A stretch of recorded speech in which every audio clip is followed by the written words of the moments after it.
Today I'm going to talk about Samhain, the festival also known as Halloween and the Witch's New Year.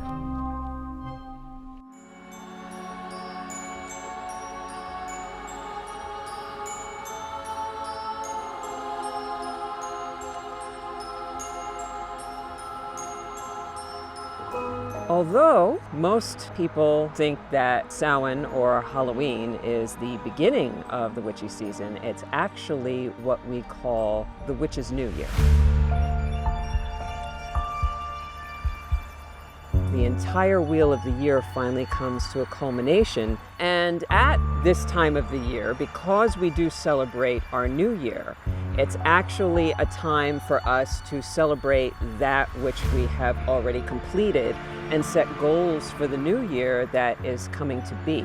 It's really this big rite of passage time where not only are we celebrating who we were and who we come from, but who we are becoming. This is how we tie in ancestral work at this time of the year. It signifies the official beginning of the dark half of the year.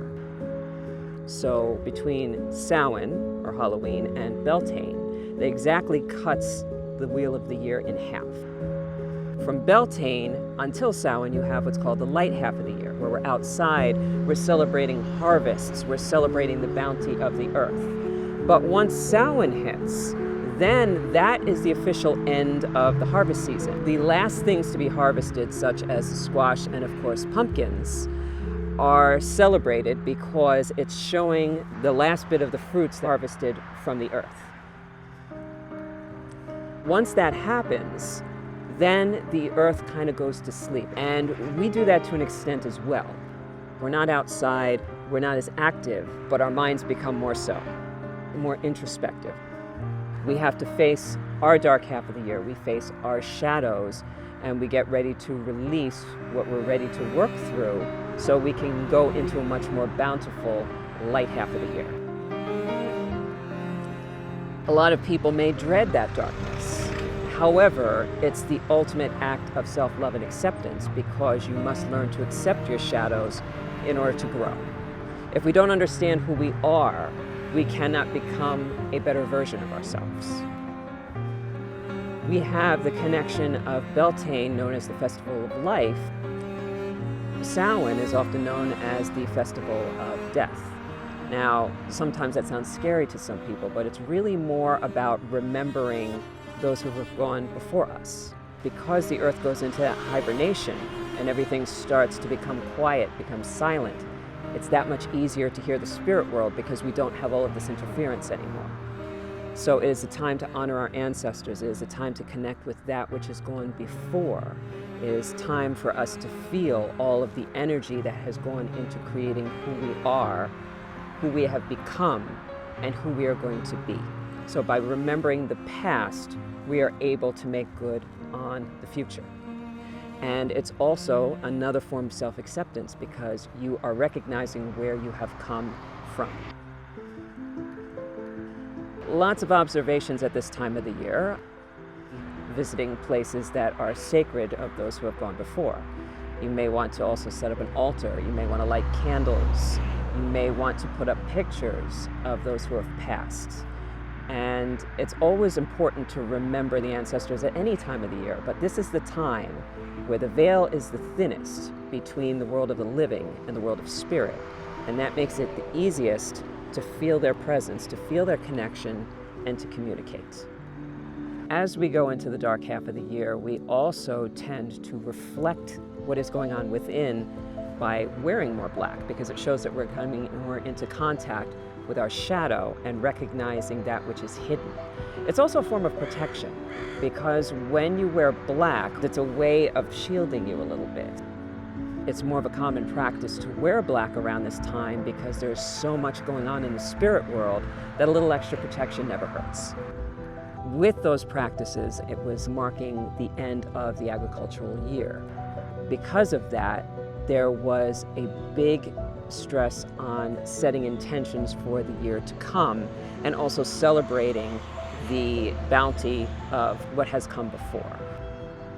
everything coming full circle. That's often where the jack-o'-lantern comes into play, because it's kind of a way of showing that even though the harvest is over, the light will still shine forth and take us through the dark half of the year safely. As Samhain has gone on and developed, because it's such a reflection of what's going on around us, we have found ways to observe that. And I think it gets a little lost in the Halloween tradition, but if people were more aware of what they were doing, they might shift what they're doing just a little bit. Wearing a costume. A lot of times you will hear about trying to blend in with the other spirits, because this is the one day of the year that they're able to walk the earth. So if you can blend in with them, you don't have to worry about being haunted. You don't have to worry about being spirited away. It's really more about walking amongst your ancestors and also dressing in a way that sets an intention for the rest of your year. So you should dress with who you want to become.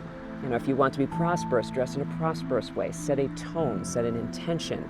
If you would like to work on loving yourself more, then dress in a way that honors that, in a way that is going to make you look and feel beautiful. Or you could do what I do, where every year I just choose to dress in the most magical way, because that's the intention that I always want to set for every year, that I want each year to just be more magical than the last. One of my favorite observations during this time of the year is what is called a dumb supper. And that's a way to directly make contact and honor your ancestors. Dumb meaning that you do not speak. When you're not speaking, you're much more in a receptive mode, so you can listen, you can receive messages from your ancestors. So the whole idea behind it is that you set a beautiful table, you make a beautiful dinner. Preferably the favorite dishes of those that you're trying to connect with, those who have gone before. And you actually will serve it in reverse order. So you go from dessert all the way through the main meal to the appetizer. So you serve everything backwards, just to show that you're kind of shifting from the world of the natural to the world of the spirit. You set places for your ancestors, you set the chairs there, and you have dinner with them. But you must remain mute so you can hear them, so you can receive messages, and you can just sit there and be amongst them and feel their presence and connect. We do it every year on Halloween. We start by ringing a bell 3 times, and then once we enter the room, we're silent until the end of the meal. And then at the end, we ring the bell 3 times again, leave the room, and allow them to depart back to the world of spirit. The nice thing that I always find about Samhain, it is the time when it is the most acceptable to be a witch. Not only do the spirits walk amongst us, but the witches can walk openly and be celebrated and appreciated.